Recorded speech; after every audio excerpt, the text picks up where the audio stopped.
back to the Vince Salerno podcast, episode 70. As always, I'm your host, Vince Salerno, trying first solo video episode in a long time. I hope you're all doing well. Again, it's been a while, but, such is life. One update I wanted to give you guys is that I am working on a Indiana Jones review of sorts for Dial of Destiny, or as I've been calling it, Dial of Depression. Which gives you kind of a brief idea of my thoughts on the film. I'm working on doing a series that goes through every single movie. I'm wanting to get more into YouTube reviews.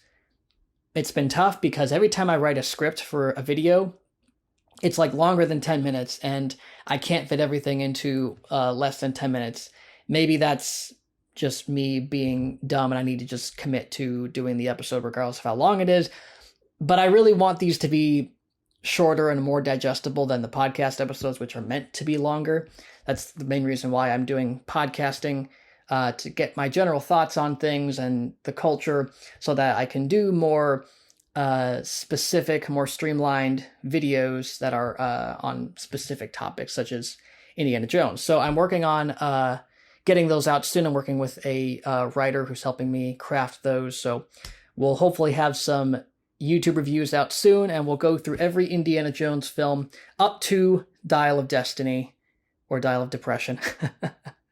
Just to elaborate on my thoughts, I did like the movie. I didn't love it. I don't think it is a film that can sit beside the other 4 Indiana Jones films. And yes, I say 4 because I'm one of the few human beings that acknowledges the existence of Kingdom of the Crystal Skull and is okay with it. I like Kingdom of the Crystal Skull. That's my hot take. So I'll be on the lookout for that. The main thing I want to talk about today is the destruction of Hollywood. And this is coming not as a thing to rejoice over, rather a thing to be, I guess, in a way to rejoice, and also a thing to be sad about. I don't take any delight in making this episode about the potential destruction of Hollywood. In fact, I've been hesitating to do this episode for quite some time. Part of it's just out of laziness. Part of it is I've been just kind of sick of consuming the news and the negativity and all that, and I've actually been taking breaks from social media and keeping myself as a safe distance from the news as much as possible, because it can just be very overwhelming. And working in the news, you feel like you're kind of inundated in all of it. I guess I shouldn't say I work for the news. I work for a company that has to look at the news and analyze it and then make content based on that. So regardless, it can be very just suffocating. And I think, anybody in this space hopefully understands that necessary breaks from social media and the news are necessary, or just a complete cutting off of social media. I've actually debated deleting my social media account a number of times. Twitter has kind of become a free speech beacon of hope for these platforms, which is great. It's still a site where you're constantly inundated with other people's opinions and thoughts. And I don't think as human beings we're wired to be consuming things on that level. And then Instagram is just, I don't know. Instagram is a hop and a skip away from Facebook as far as censorship and all that goes. I once had someone told me that Instagram is basically like pornography with a safety label attached to it, which I don't necessarily agree with, but I think I can see where it devolves into that direction in some instances. I don't know. I'm not here to talk about the woes of social media. That's for another day potentially, but that's the reason why I've been hesitating to make this episode, because of just a lot of stresses and a lot of consuming it.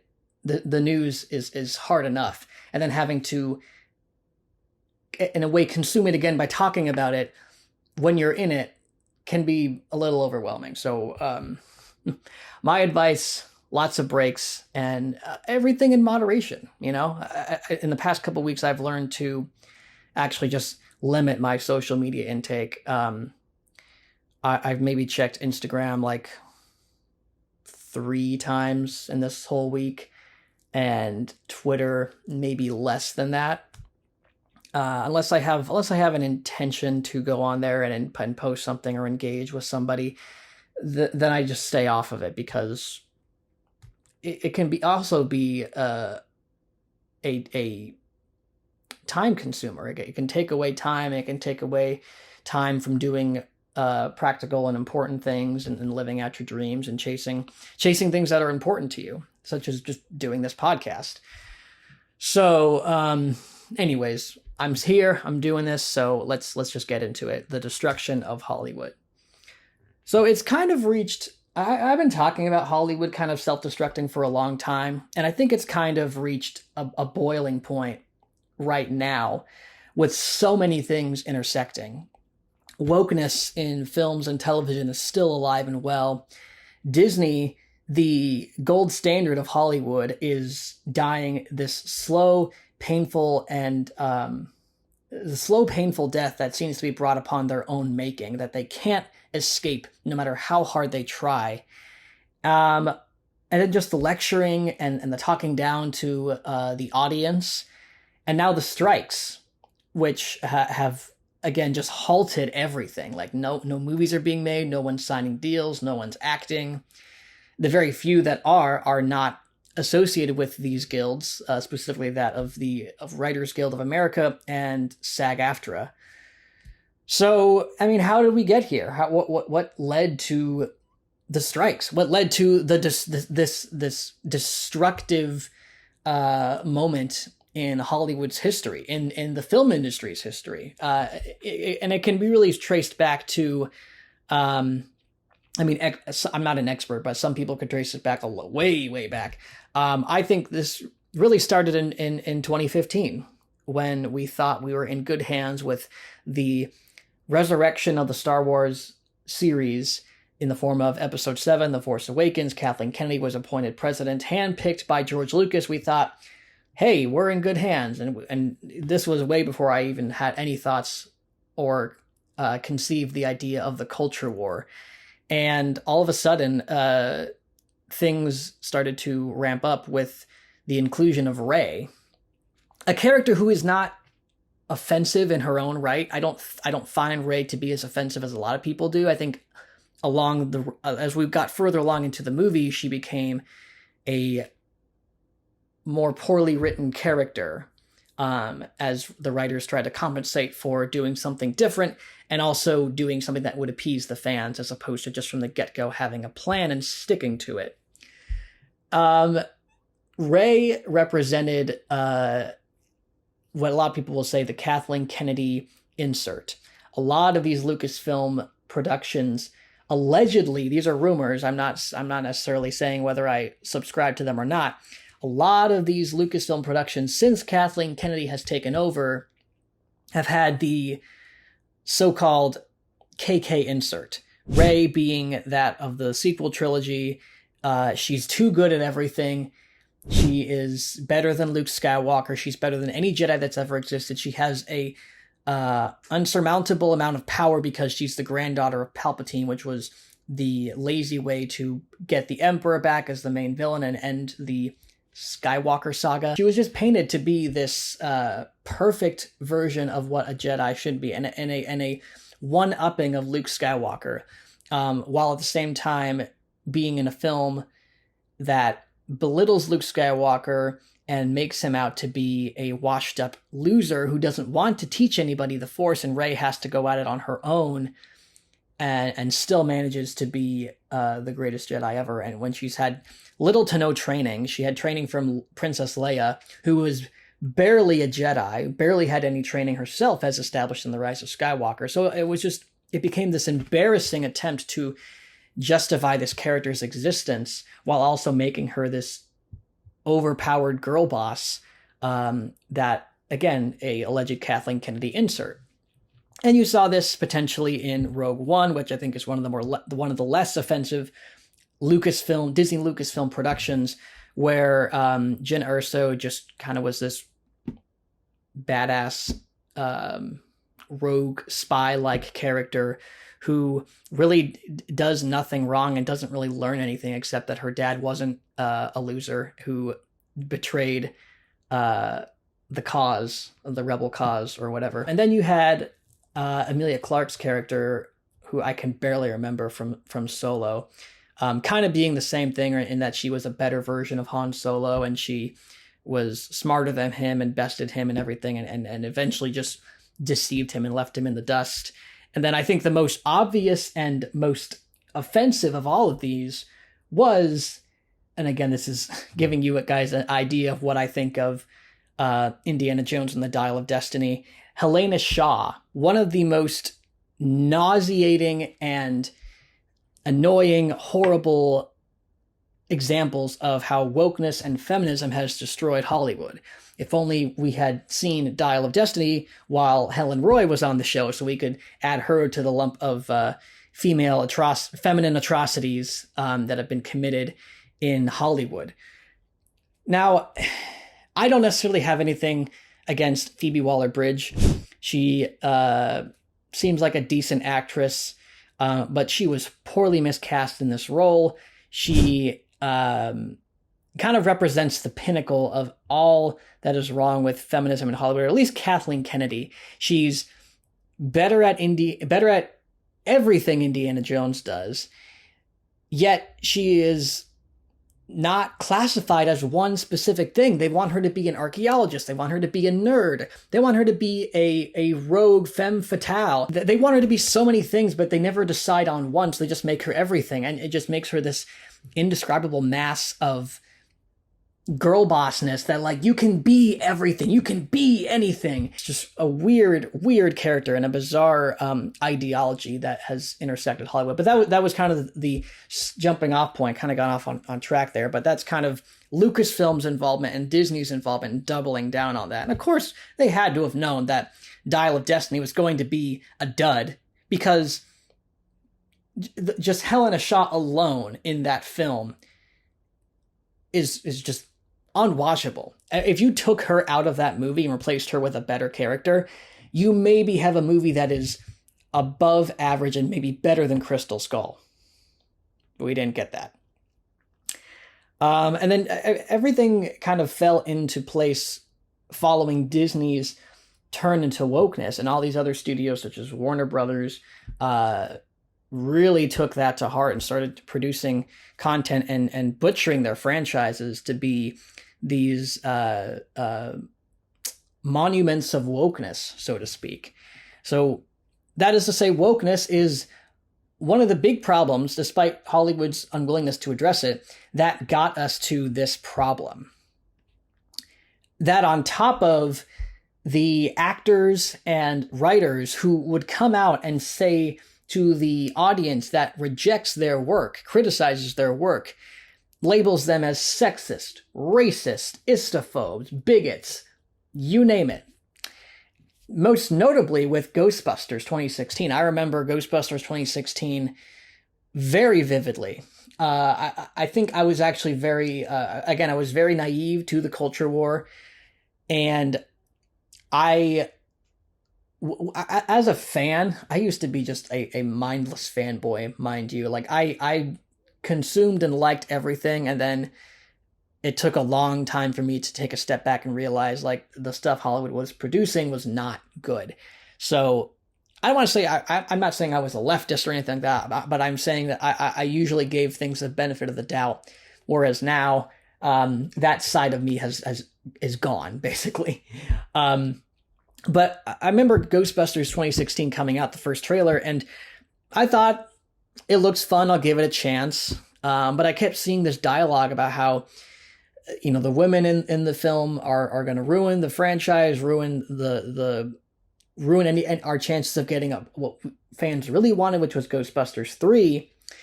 And then just this fake narrative that the people who were criticizing the film hated women. which was obviously proven wrong based solely on Ghostbusters Afterlife and the fan base embracing that film the way they did. It was never about hating women. It was always about making something that the fans didn't want. And as a result, Hollywood chose to take that narrative and twist it, making the audience the enemy. And if you don't like our content, you don't like what we have to give you, you're the problem. As a result, it was one of the biggest bombs of all time, despite having a 73% approval rating on Rotten Tomatoes, at least from what I can remember. The movie was bland, okay, a colorful mess, and just not what people wanted from Ghostbusters. But because we, the fans, didn't want that, and we made our voices heard, Hollywood decided to say, you're the problem. And we've seen this time and time again, where, and I hate to admit it, but even James Mangold coming out during the production of Indiana Jones 5 and criticizing fans who were commenting on Twitter about the film. He kind of shot himself in the foot there. Now, I don't know if I don't know if the comments from other people, the fans, were particularly warranted. I don't necessarily believe in calling out a director in the middle of production of a movie and saying, don't mess it up. Don't mess it up. But then again, he didn't need to engage the way he did. So I think there was a little bit of fault on both ends. However, he did shoot himself in the foot, and he did damage the potential of Indiana Jones 5, making a huge profit and attracting fans of the franchise. Because a lot of people went and saw the movie opening weekend, including myself and my wife. But we didn't come back. If Indiana Jones was a hit, and if I guarantee you, if Mangold hadn't come out against the audience in the way that he did, the reaction and the response to the film may have been a little different, just a little different. And so, again, the lecturing and the talking down and the blaming of the audience made people turn away. And then the box office started to dwindle because people just didn't trust these brands anymore. Star Wars is beyond dead, and Lucasfilm keeps trying to resuscitate it. And every now and then you get a little pulse of life in things like The Mandalorian. And for some people, Andor is in that same boat. I don't necessarily agree. I haven't seen Andor, and I don't know if I'm going to. And a lot of people say Ahsoka is going to be another pulse in that Star Wars is not dead completely. So the dwindling box office did not help, and some studios got the message and course corrected, such as Ghostbusters, and some studios have not gotten the message, and they still think that the audience is the problem and that the audience needs to change and they need to accept what they're putting out. And as audience members should, they have said no. Hollywood works for the audience, not the other way around. If they don't produce something that pleases the audience, there's no reason why they're going to come. And this is evident, case in point, from Top Gun Maverick, which came out, I believe, a year ago, and the recent Mission Impossible movies, albeit Mission Impossible Dead Reckoning is not doing the best only because it's been hampered by the Barbenheimer event, which is a shocking phenomenon in Hollywood despite its destruction. But Tom Cruise has earned the audience's respect. And I think if he keeps going the way he is, he will continue to single-handedly save Hollywood time and time again, because he is a trusted brand. He is a trusted actor, and people know what they're getting when they walk into his films. That's why my wife and I are so into Tom Cruise and his films, and we love going to his movies because we know we're not going to be lectured. We're not going to be talked down to. We're just going to go and have a good time and watch a movie that harkens back to a similar time, a simple time, where movies were just entertaining. And if they did dip into politics, it wasn't a lambasting of one side or the other. It was very vague. Whereas now it's very much in your face when Marvel tells you that you're racist because Captain America is white and you can't accept a black man as Captain America. Or when She-Hulk says that men are the worst thing in the world, and if you can't accept She-Hulk as the new Hulk, then you're sexist. All this kind of culminating with the strikes. As most of you know, the Writers Guild and the Actors Guild both have been in negotiations with the greater studios to have better wages and benefits for actors and writers, and a deal could not be made, and so they went into strike. And this is the first time in a long time that both guilds have been on strike together. Although I think this particular climate that we're in, this season of life that we're in, has never been so damaging to Hollywood. And this is where I get conflicted, because do we support the strikes? Do we not support the strikes? What say you? And here's what I think. Hollywood is really in no place right now to be demanding anything given the way they've been acting. The studios are not in the right to be saying that actors and writers don't deserve fair wages and that they can be replaced with artificial intelligence in certain areas. Now, I believe artificial intelligence can be a useful tool in the filmmaking process, but as a straight up replacement for people, that's a line that I will not cross. I don't think anybody wants to cross. And these studios are obviously, it seems like they don't care about the individuals, especially case in point, seeing Bob Iger's comments where he's saying they're in the writers and actors are in no position to ask for anything, and the rumors that the studios are basically squeezing out the writers and actors, essentially forcing writers and actors to come back because they can't afford to keep doing this. And that's a horrible plan. I mean, just to see people as just like, oh, they'll come back. I mean, it's like typical any movie where you've seen people go on strike. Newsies. I'm thinking of Newsies, Disney's Newsies. Disney has definitely, ironically, taken on the role of the banks and the newspaper companies in this case, and the Newsies are the people who are striking. Now, the strikers, the Writers Guild of America and the Screen Actors Guild, are they in the right to strike? Are they in the right to demand these wages?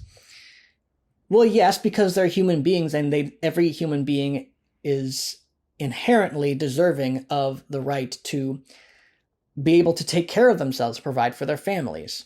No one is arguing that. But in getting our support, given the way that Hollywood has been acting, again, the actors and writers lambasting the audience for just wanting better content, for not wanting things that talk down to them or are overtly political. It's hard for me to take this seriously when they've been telling us, the audience, we're stupid for telling them that we want more. And that if we don't accept what they're giving us, well, that's our problem. Actually, it's your problem. You are the providers of the content, and if you're not providing content that is sufficient, we're not going to give you money. So the studios and the actors and the writers have kind of made a really bad scenario of their own creation because of this, because of their rejection of the audience, because of their embracing of these radical ideas and inserting them into films. The strikes are kind of a sign that maybe this is the end of Hollywood, or at least Hollywood as we know it. I don't know if Disney is hemorrhaging money every day, it seems. They can't seem to get a break. Haunted Mansion bombed. Indiana Jones bombed. The only movie that I can think of right now that's actually been somewhat profitable for Disney is Guardians of the Galaxy Volume 3, which a lot of people saw that as not just a goodbye to the Guardians of the Galaxy, but also a goodbye to the Marvel Universe. the MCU, because there's just no hope outside of Spider-Man. And of course, Spider-Man is owned by Sony, so Disney is kind of at the mercy of Sony in that situation. So, should we support the strikes? I support the strikes in the fact that these people deserve to be able to take care of themselves and their families. But a lot of these individuals, I don't think, deserve to come back to Hollywood because they are either not good writers, not good actors, and or don't believe that the audience is in the right to demand more from them. Based on that alone, I think some of these individuals may need to just leave Hollywood and pursue other careers. I'm not saying everybody, but there are definitely a lot of people who, if they honestly went ahead and pursued different careers, and we never saw their faces again, or them have a influence over big budget Hollywood filmmaking, I wouldn't be upset. I do not want to sound like I'm wanting ill will on these people. I do not wish any ill will on these people. I want them to be able to take care of themselves. Again, everyone, family or not, married or not, children or not, they deserve the right to take care of themselves. They deserve to be compensated for their work. But their work, I don't think, is sufficient. So, in a weird way, I guess I agree with the studios in that the actors and the writers aren't making realistic demands. But neither are the studios. And I don't see either one of them budging on their particular stances. So that's where I think the destruction of Hollywood is reaching a boiling point. If these two sides don't reconcile, the industry, as we know it, not going to be a thing anymore. Now, is there hope? What hope is there? In my opinion, there's good news and there's bad news. The bad news, I don't know if there's hope for Hollywood again. I really do think that we're in a situation where Disney could either cease existing or turn into something very different from what it once was. The brand has been tarnished beyond repair. Pixar, their animated movies, or their Disney-branded animated movies, Marvel, Lucasfilm, almost every brand that they have has been tarnished in some degree or another. Heck, I'm still holding out hope for Toy Story 5. Not a lot, though. The good news is, as far as entertainment goes, as far as Hollywood goes, again, there are your Tom Cruises, who have displayed love for the audience and a desire to please the audience, and not the audience to just accept whatever schlop they put out in front of us. There's also the exception of independent filmmakers and distributors, such as Angel Studios with Sound of Freedom. The unprecedented hit that has made almost over $150 million at the box office. It's an incredible film. It's an entertaining film. And I think more movies like that are what's needed. We need new stories. We need new heroes. We need new characters. Because a lot of these franchises are dying or beyond repair. And I don't think the answer is going back to the well and squeezing out what we can from these once loved franchises. As we've seen, branded IP is not what it once was anymore. And I think that's because of Hollywood's handling of it.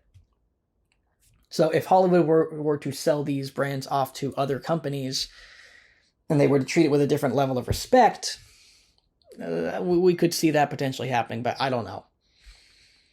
Lucasfilm is in a much worse state than it was 10 years ago. So could they sell Star Wars or Lucasfilm and then, a new company take it on and make it great again? Potentially. There's not a lot of guarantee that's going to happen. But independent stories, independent filmmaking is definitely an alternative that I see being utilized more and more. Case in point with Sound and Freedom. And Angel Studios in general They have so many films in development right now. Now, not all of them look up to the quality of Sound of Freedom, but I think that Angel Studios is in an infant stage of their filmmaking journey. And if we continue to support them and stick with them, I think they will grow to great heights. Daily Wire is also an option that is often put out there with their releases such as Run, Hide, Fight and Terror on the Prairie. I don't know how, I haven't heard a thing about any other future projects that they're working on that are in that avenue, or even their animated shows I've not heard anything about. So yes, I do think there's hope, but I don't think you're going to find it in Hollywood. I hate to say it, but I think the path forward is don't put your hope in Hollywood anymore unless they give you a reason to hope again. And the only hope they have is Tom Cruise, frankly. And if the rumors I've been hearing about the MCU are true, then maybe the MCU will come back to the days of old and stop with this lecturing and this culture war crap. I've heard great things about Deadpool 3. Maybe that'll be an exception. But yeah, the destruction of Hollywood is in full swing. And if it swings back the other way, I will be very happy. If not, then it's been a nice ride. And that's the show, guys. That's all I have to discuss for today. I hope you guys enjoyed this episode. I hope you guys enjoy this format. Again, trying to expand the reach, do more video-based content with the podcast, not just audio. Let me know in the comments below, what do you think? Do you think Hollywood is beyond salvation, or do you think there is a chance that they can come out of this alive? And again, I will be coming out with video series or more video reviews, movie reviews especially, and starting out on Indiana Jones. Again, I didn't hate Dial of Destiny, but I didn't love it. I at least didn't hate it enough to buy Dial of Destiny Indiana Jones from the Adventure Series line. This is actually a really awesome figure. I love the old Indiana Jones look. So despite the film not being the greatest, they still make good figures. Thanks for watching, guys. I hope you guys enjoyed this episode. If you did, hit that like button and subscribe to this YouTube channel where you can check out more of my content from the podcast. Also, my short films that I've made in the past, and the fight and the effort to make more short films and more films is still ongoing. I've been partnering up with some great friends of mine who are great writers and artists in their own right. And we're going to be making some great content, hopefully very soon, that I will be able to share more updates on. So stay tuned for that. Have a great day, guys. God bless, and peace out.